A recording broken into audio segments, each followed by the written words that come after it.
Olá! O vídeo de hoje é um pouquinho diferente do que vocês costumam ver aqui no canal. Diferente, mas não tanto.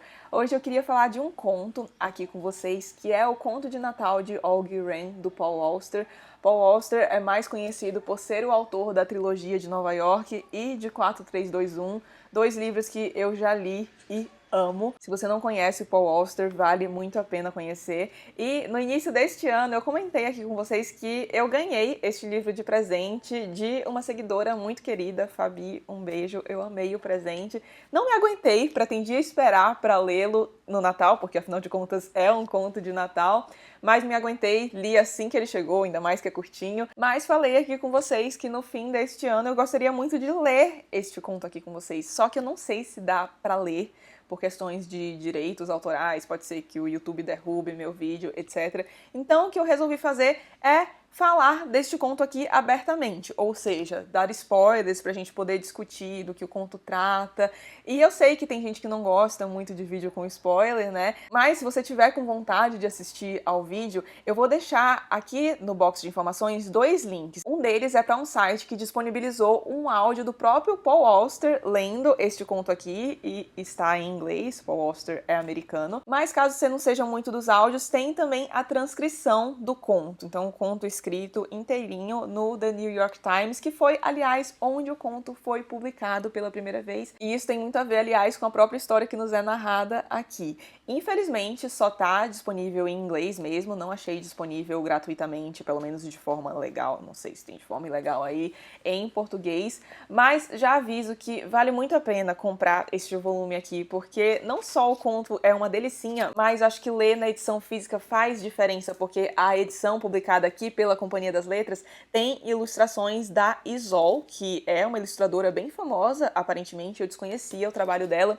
e o trabalho é lindo. Deixa eu dar uma folheada aqui só pra vocês verem. Vocês estão vendo, ó? É todo ilustradinho e as ilustrações fazem muita diferença pra gente entrar bem no clima da história, sabe? Então acho que realmente vale a pena a compra. Então, bom, aviso dado. Este vídeo aqui contém spoilers. Falarei abertamente do enredo do conto aqui. Se você não gosta de spoilers, vai lá ler, compra o livro, sei lá, ou não assiste ao vídeo, né, simplesmente, mas garanto que a leitura vale a pena, é um conto bem legal. Então vamos lá, o que a gente tem neste conto aqui? No início do conto, que é narrado em primeira pessoa por um narrador chamado Paul, por um escritor chamado Paul. Coincidência? Acho que não. Mas enfim, no início do conto ele comenta como que ele e o Auggie se conheceram. E Auggie Wren não é o nome real da pessoa que ele descreve aqui, tá? Depois a gente fala do porquê que ele muda esse nome. Mas então, ele fala como eles se conheceram, e eles se conhecem bem já há 11 anos, quando essa história é escrita aqui. E eles se conheceram porque o Paul gostava de comprar charutos em uma tabacaria específica, e o Auggie trabalhava nessa tabacaria. Só que era aquela coisa meio impessoal, relação entre cliente e consumidor, né? Só vai ali, pega seu produtinho, vai embora, até que certo dia o Auggie vê uma foto do Paul no jornal. O Paul, narrador aqui dessa história, como eu disse, é escritor, e aí ele vê uma nota sobre um livro dele e a foto lá. E aí ele fica, você é escritor? Só que aí ele descobre que o Auggie gostava bastante de arte, inclusive ele mesmo se considerava uma espécie de artista. E aí ele chama o Paul para ir ver o que ele considera a maior obra dele. E no que consiste esse projeto artístico do Auggie? Ele fazia o seguinte, toda manhã, a partir de um certo dia, ele se posicionava na mesma esquina, no mesmo horário, e tirava uma fotografia daquela esquina no mesmo ângulo. E aí o que ele fazia? Reunia essas fotos durante um ano e fazia um álbum para cada ano. E na altura que o narrador vai lá ver esse projeto dele, a gente descobre que já tem mais de 4.000 fotografias. Ou seja, o Auggie estava há um tempão tirando essas fotos aí. E aí de início o narrador fala que fica meio desconcertado, porque ele olha aquilo e fica, meu Deus do céu, isso aqui é muito esquisito, fica meio sem saber o que falar, sabe? Só que aí ele vai passando as fotos e o Auggie fala, calma, você tá passando muito rápido, vai mais devagar. E aí ele começa a passar e vê a beleza do trabalho do Auggie, fica encantado com aquilo, e é tão bonito o jeito que ele descreve, e tem até uma ilustração para mostrar o momento, olha só. Eles aqui olhando para os álbuns de fotografias. Esse momento é muito legal. Mas esse é só o pretexto para a gente saber como é que o Auggie conseguiu essa câmera. A câmera que tira essas fotos. E o narrador descobre como o Og conseguiu essa câmera a partir de uma circunstância bastante inusitada, na verdade a partir de um perrengue pelo qual ele passa, porque o que acontece? Esse autor recebe uma ligação do The New York Times, o convidando para escrever um conto de Natal, para que seja publicado na manhã de Natal, no dia 25 de dezembro. E aí inicialmente ele fica, não, melhor não, vamos passar isso aí para outra pessoa. Só que aí, ok, ele aceita, mas e agora? O que ele vai fazer? Porque ele não tem ideia nenhuma. E ele expressa um pouco do perrengue dele aqui. Ele diz: no entanto, na hora em que desliguei o telefone, fui dominado por um pânico profundo. O que eu sabia sobre o Natal? Perguntei a mim mesmo. O que eu sabia sobre escrever contos por encomenda? Depois disso, passei alguns dias em desespero, lutando contra os fantasmas de Dickens, ou Henry e outros mestres do espírito natalino. E o que acontece? Ele quer escrever esse conto, então, na verdade, ele tem que escrever o conto agora que ele aceitou, mas ele não queria escrever um conto de Natal clássico, sabe? Então, com mensagens de esperança, com uma família feliz, um conto muito sentimental. Ele queria fazer algo diferente. Olha o que ele diz: a mera expressão conto de Natal tinha associações desagradáveis para mim. Evocava aterradoras efusões de sentimentalismo hipócrita e bobagens melosas. Na melhor das hipóteses, contos de Natal não passavam de sonhos otimistas, fantasias para adultos, e eu queria que um raio caísse na minha cabeça se eu me permitisse escrever uma coisa assim. Vocês viram que Paul Auster não gosta muito de sentimentalismo, né? Mas enfim, ele fica lá, então, matutando, tentando escrever um conto, até que ele vai à tabacaria e o prazo tá apertando, ele já tá aperreado e ele começa a desabafar com o Og Wren.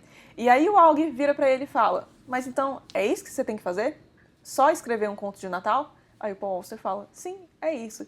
Ele falou: é seguinte então, me paga um almoço que eu vou te contar a melhor história de Natal que você já ouviu. E aí o Og começa a contar a sua história de Natal. Essa história se passa nos anos 70 e ela começa em um dia qualquer, ele estava trabalhando, só que aí ele vê que entra um moço na loja, um jovem, e começa a roubar. Era um jovem de 19, 20 anos, pelo que ele descreve aqui, e de início o Og não repara muito nele, porque a loja estava lotada, só que quando ele percebe o que ele estava fazendo, repara no homem e percebe o que ele estava fazendo, ele começa a gritar, né? Socorro, tem que pegar esse homem. E aí o jovem sai correndo da loja, o Og vai atrás, começa a perseguição desenfreada, só que no meio da fuga, o ladrão deixa uma coisa cair. E aí o Og desiste de persegui-lo, ele não tinha roubado coisas de muito valor, mas aí para pegar o que o ladrão derrubou e era uma carteira.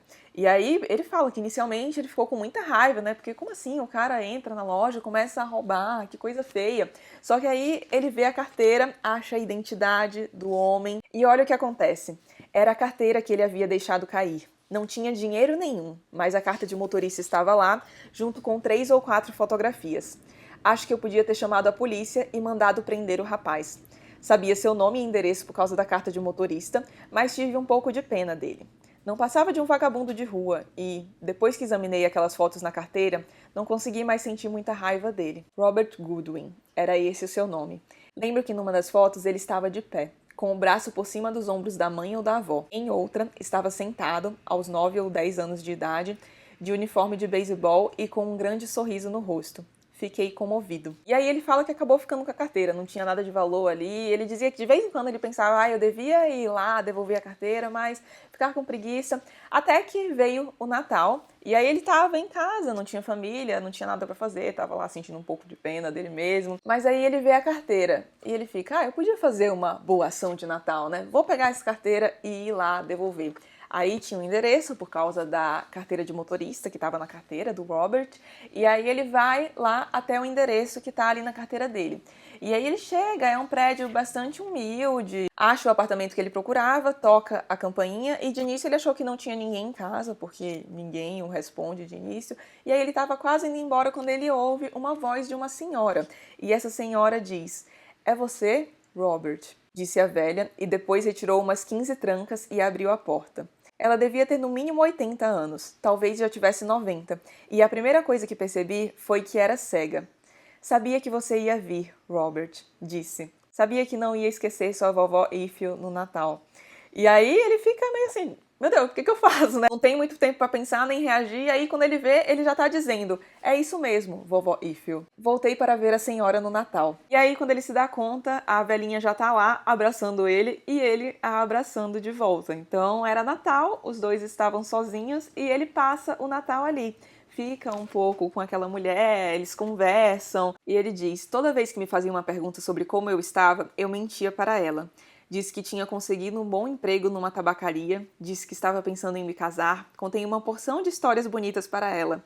E ela fazia de conta que acreditava em tudo. Sobre esse fazia de conta, a gente conversa daqui a pouco, quando eu estiver falando minhas impressões sobre o conto. E aí abre aspas. Mas que bom, Robert, dizia, balançando a cabeça e sorrindo. Eu sempre achei que as coisas iam melhorar para você.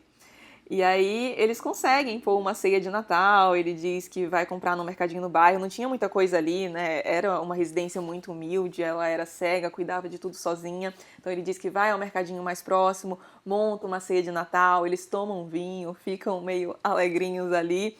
E aí ele vai ao banheiro. E aí quando ele chega no banheiro, ele viu junto à parede do chuveiro algumas câmeras empilhadas. E aí ele pensava, putz, aqui deve ser o depósito do Robert, então ele deve roubar as coisas e deixar aqui. Só que aí ele sente um impulso de pegar uma daquelas câmeras. Ele queria uma câmera daquela para ele nunca tinha tirado uma foto, nunca tinha pegado uma câmera e decide então enfiar uma das câmeras embaixo do braço e sair.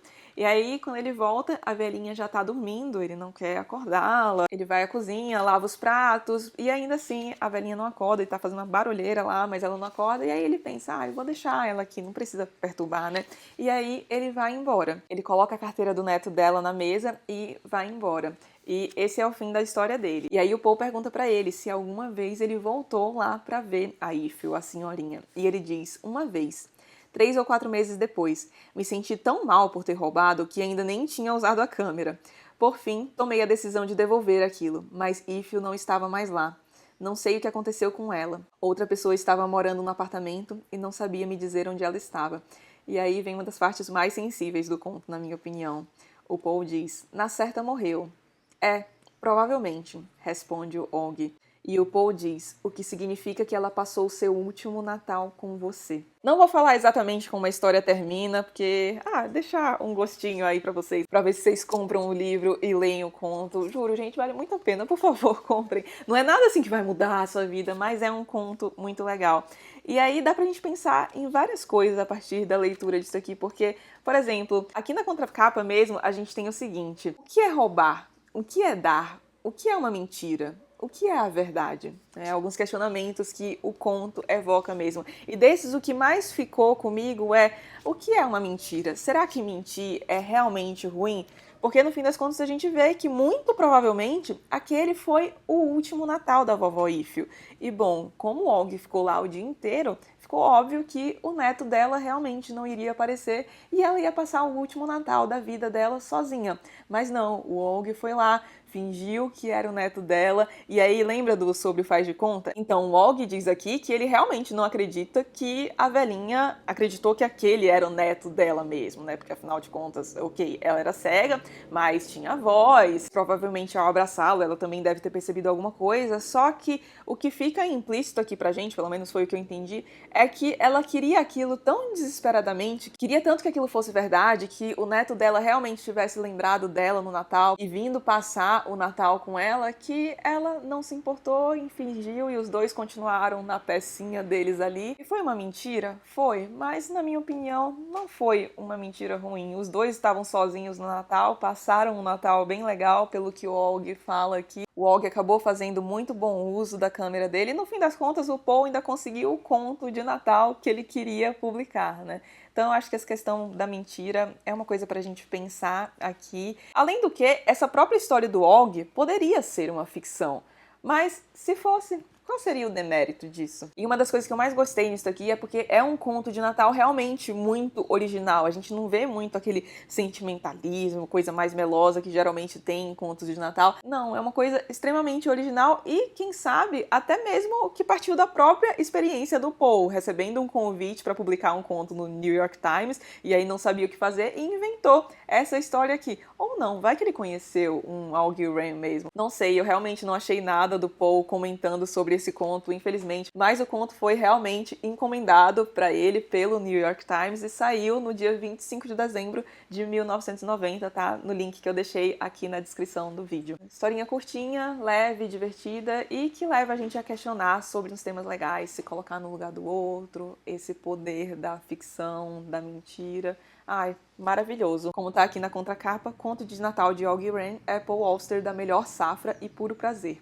Um conto de fato nem um pouco sentimental, mas comovente. Aproveitando que este vídeo está indo ao ar praticamente na véspera de Natal, deixo aqui um Feliz Natal a você e aos seus. Acho que neste ano, com o avanço da vacinação, a gente vai poder passar Natal com a família. Eu, pelo menos, estarei com a minha. E espero que vocês também. E espero que tenham gostado do vídeo. Leiam o conto, deixem as impressões de vocês aqui nos comentários também pra gente conversar sobre ele. E aceito também mais recomendações de contos natalinos, caso vocês tenham. Se você gostou do vídeo, não esqueça de deixar um like e de se inscrever aqui no canal, caso não seja inscrito ainda. Um grande beijo e até o próximo vídeo. Feliz Natal!